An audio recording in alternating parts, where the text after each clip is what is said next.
Hello everyone, welcome back to knowledge for future study channel. इस video में हम current affairs के question discuss करेंगे। अगर आप चैनल पर नए हो तो चैनल को सब्सक्राइब जरूर कर दें। पहला क्वेश्चन है, वैश्विक नवाचार सूचकांक 2020 में भारत की रैंक क्या है। इंपॉर्टेंट क्वेश्चन है, इंडेक्स से संबंधित क्वेश्चन पूछे जाते हैं। तो यहाँ पर करेक्ट आंसर हो जाएगा 48वें नंबर पर है भारत वैश्विक नवाचार सूचकांक में। अब आपको बताना है कि वर्ल्ड प्रेस फ्रीडम इंडेक्स में भारत का कौन सा स्थान है, ये आपको कमेंट सेक्शन में बताना है। इसके बाद आपको विश्व happiness index, world happiness index में भारत का कौन सा स्थान है, ये भी आपको कमेंट सेक्शन में बताना है।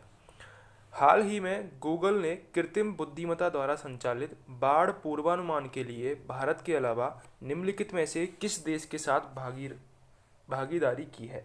तो करेक्ट आंसर है इसका बांग्लादेश। भारत के अलावा बांग्लादेश के साथ गूगल ने कृत्रिम बुद्धिमत्ता द्वारा संचालित बाढ़ पूर्वानुमान के लिए भागीदारी की है।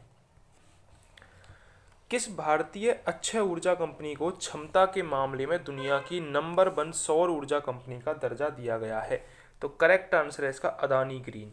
अदानी ग्रीन को भारतीय अक्षय ऊर्जा कंपनी को क्षमता के मामले में पहले नंबर की कंपनी का दर्जा दिया गया है। किस क्षेत्र में? सौर ऊर्जा के क्षेत्र में। ठीक है, आपको कमेंट सेक्शन में बताना है कि सबसे बड़ा सोलर पार्क कहाँ पर है इंडिया में। सबसे बड़ा सोलर पार्क कहाँ पर है इंडिया में, ये आपको कमेंट सेक्शन में कमेंट करके बताना है। ठीक है, केंद्रीय मंत्रिमंडल ने भारत और किस देश के बीच कपड़ा क्षेत्र में सहयोग पर समझौता ज्ञापन को मंजूरी दे दी है। तो करेक्ट आंसर है इसका जापान। जापान और भारत इसके बीच में कपड़ा क्षेत्र में सहयोग पर समझौता ज्ञापन को मंजूरी दे दी है केंद्रीय मंत्रिमंडल ने। ठीक है, अब आपको कमेंट में बताना है कि जापान के नए प्रधानमंत्री कौन बनाए गए हैं। जापान के नए प्रधानमंत्री कौन बनाए हैं, ये आपको कमेंट सेक्शन में कमेंट करके बताना है। अगला क्वेश्चन है, हाल ही में कौन सा राज्य केंद्र शासित प्रदेश one nation one ration card योजना से जुड़ गए हैं, जिसके बाद योजना में शामिल राज्यों और केंद्र शासित प्रदेशों की कुल संख्या 26 हो गई है। तो करेक्ट आंसर है इसका लद्दाख और लक्षद्वीप। लद्दाख और Lakshadweep one nation one ration card योजना से जुड़ गए हैं, जिसके बाद टोटल संख्या 26 हो गई है राज्यों और केंद्र शासित प्रदेशों की, जो कि इससे जुड़े हुए हैं। कमेंट सेक्शन में आपको बताना है कि लद्दाख और लक्षद्वीप की राजधानी कौन सी है। ठीक है, लद्दाख और लक्षद्वीप की राजधानी कौन सी है, और आपको बताना है कि इंडिया का एकमात्र एक्टिव वोल्केनो का नाम बताना है और वो कहाँ पर स्थित है, ये आपको कमेंट सेक्शन में कमेंट करके बताना है। ठीक है, अगला क्वेश्चन है, किस मंत्रालय ने जल नायक प्रतियोगिता 2 का शुभारंभ किया है। तो करेक्ट आंसर है इसका जल शक्ति मंत्रालय। जल शक्ति मंत्रालय ने जल नायक प्रतियोगिता का शुभारंभ किया है। विश्व नारियल दिवस 2020 का विषय क्या है? इंपॉर्टेंट क्वेश्चन है। तो करेक्ट आंसर है इसका invest in coconut to save the world. ये विश्व नारियल दिवस 2020 का विषय है, invest in coconut to save the world. 7 वर्षों में grand slam main draw match जीतने वाले पहले भारतीय कौन बन गए हैं? तो करेक्ट आंसर है इसका Sumit Nagal. Sumit Nagal grand slam main draw match जीतने वाले पहले भारतीय बन गए हैं। सी ऑप्शन यहाँ पर करेक्ट हो जाएगा। केंद्रीय मंत्रिमंडल ने हाल ही में जम्मू और कश्मीर को आधिकारिक भाषा विधेयक 2020 को मंजूरी देने के बाद जम्मू कश्मीर में कुल कितनी आधिकारिक भाषाएं होंगी? तो करेक्ट आंसर है इसका जम्मू कश्मीर में कुल 5 भाषाएं होंगी। इंपॉर्टेंट है ये। हाल ही में किस देश ने AUDFS-1 ब्रह्मांड में सबसे दूर के सितारों की आकाशगंगाओं में से एक की खोज की है? तो करेक्ट आंसर है इसका भारत।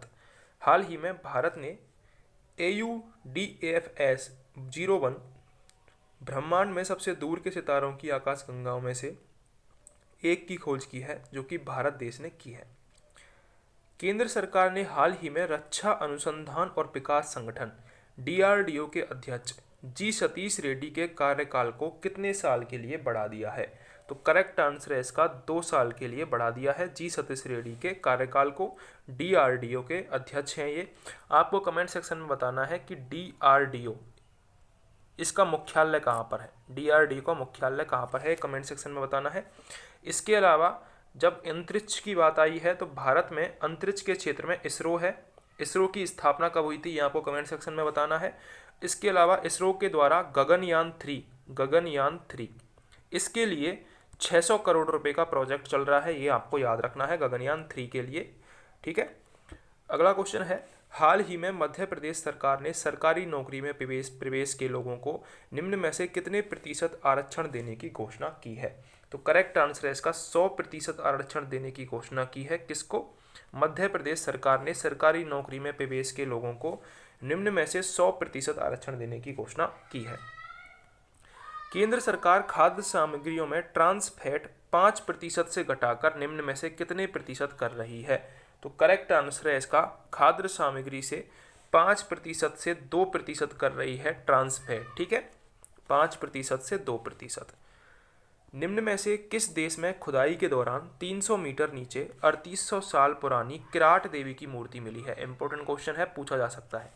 तो किस देश में मिली है ये किराट देवी की मूर्ति? करेक्ट आंसर है इसका नेपाल। नेपाल में 300 मीटर नीचे 3800 साल पुरानी किराट देवी की मूर्ति प्राप्त हुई है।